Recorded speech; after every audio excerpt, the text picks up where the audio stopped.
Nous vous avions laissé dans la ville de Salta, avant de prendre le large vers la Bolivie.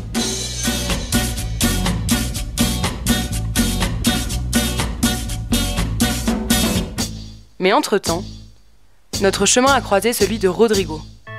Guide de haute montagne, héritier des peuples quechua et féru des grands espaces, Rodrigo œuvre pour la conservation des modes de vie des peuples montagnards, ainsi que pour le respect de la Pachamama. À ses côtés, nous avons arpenté les montagnes de la province de Salta. Nous y avons humé ses secrets, découvert quelques-uns de ses innombrables trésors et goûté à ses merveilles.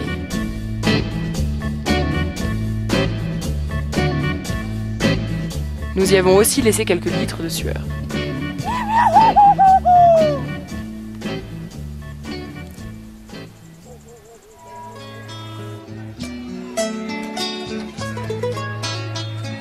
Nous y avons surtout rencontré Florentina, montagnarde de cœur et d'âme, gardienne des traditions ancestrales, vivant au beau milieu d'une somptueuse vallée, en compagnie de ses animaux.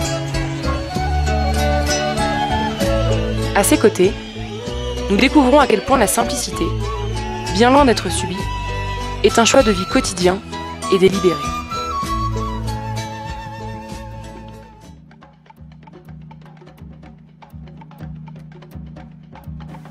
Forte de ces rencontres, nous prenons le large pour la Bolivie, terre des civilisations pré-Inca et berceau des peuples quechua, aymara et guarani. Vivre en harmonie avec la nature est inscrit au plus profond des modes de vie de ces peuples amérindiens. Pachamama o muerte, le cri des Boliviens de leur président Evo Morales, tente de s'élever et de s'imposer. Mais la Bolivie est tiraillée. Entre politique publique d'extraction de ressources naturelles, transformation des techniques agricoles au profit de l'agrochimie et développement citadin, la Pachamama n'est pas toujours au centre des préoccupations. Enfin bref, parenthèse socio-économique refermée. C'est à Samaipata que nous posons enfin les mochilas. Ce village, situé à l'entrée de la Mediasiba, aux portes de l'Amazonie, est littéralement grouillant d'initiatives alternatives en tout genre. Nous y découvrons le Refugio, lieu de vie d'animaux blessés ou abandonnés, dorlotés par des volontaires issus des quatre coins de la planète. Une initiative de Manu et de ses fils, dont Waira, que nous avons eu le plaisir de rencontrer.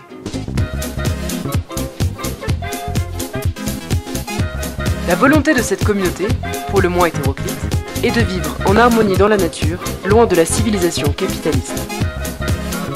Un petit paradis où se côtoient un clan de fourmis laborieuses, un rat anarchiste, une tortue mal lunée, un lama inquisiteur, un perroquet légèrement snob sur les bords, un péronès alangui et un singe au calme. Après cette expérience animalière, nous partons ensuite à la rencontre d'Espiral de Luz, une communauté qui a établi ses quartiers à proximité d'un village de paysans, village nommé Paradones.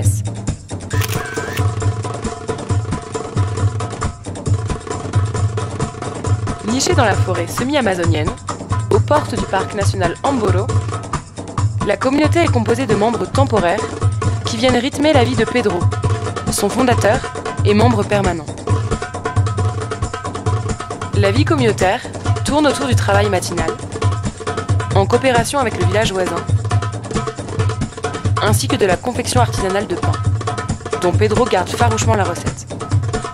Source principale de revenus, ce pain complet est réalisé 2 à 3 fois par semaine et vendu sur le marché de la ville voisine.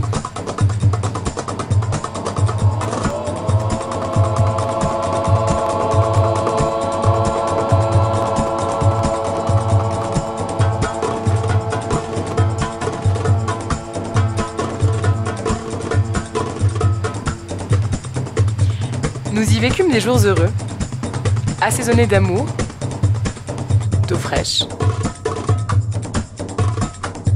et de pain.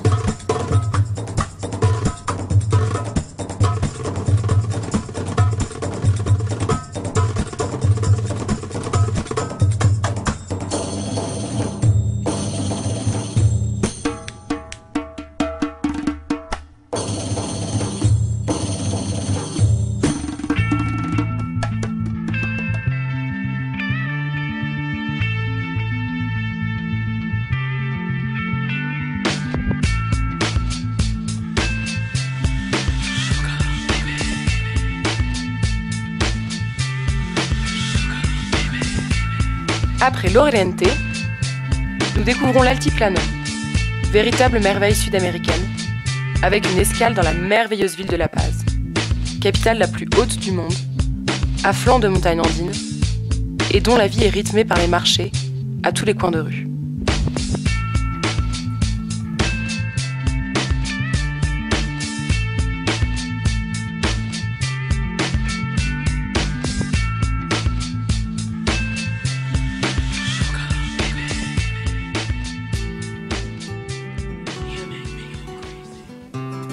Et c'est au lac Titicaca, le fameux, que nous nous apprêtons à dire au revoir aux terres boliviennes, avec un petit pincement au cœur, cela va sans dire.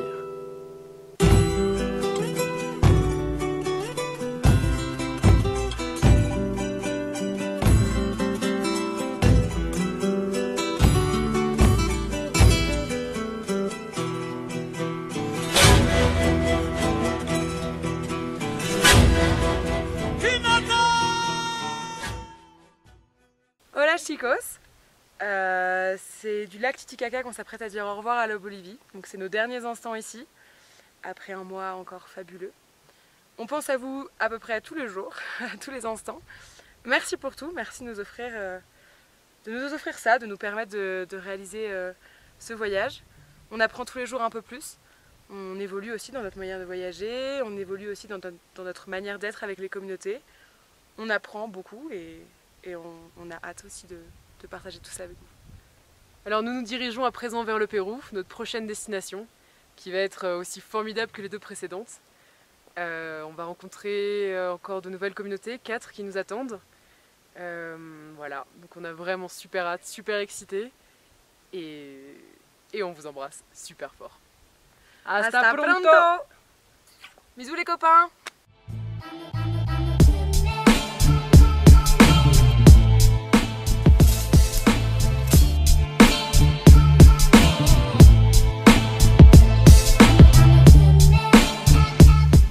Eh ben on voit rien. Là on est vraiment perdu. Sympathique. Il pleut. C'est vraiment chill ce soir, Estamos perdidos. Il nous reste une pomme pour survivre et 2 petites mandarines. Voilà. On est perdu dans la forêt, dar la dire la dada, on ne sait plus où aller, dar la dire la dada, peut-être qu'on va tous crever, dar la dire la dada. Elisabeth est très stressée.